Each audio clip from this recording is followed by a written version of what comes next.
নমস্কার, এখন বানানো হচ্ছে আলুর দম। তো প্রথমে আমি কাঁচা আলু, এটা সেদ্ধ আলু নয়, তেলে ভালো মতন করে ভেজে নিয়েছি। এরপরে মশলা অ্যাড করব। এটা হচ্ছে আদা রসুন বাটা,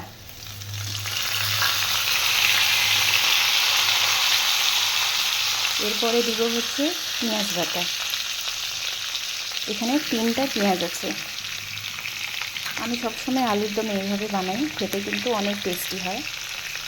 স্বাদ অনুযায়ী লবণ,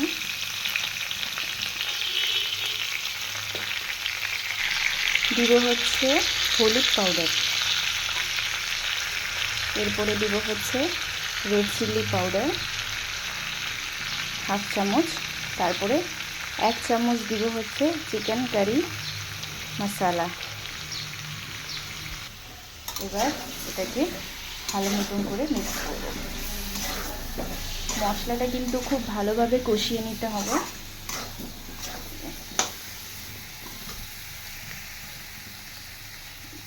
জল অফ করে দেওয়া হয়ে গেছে।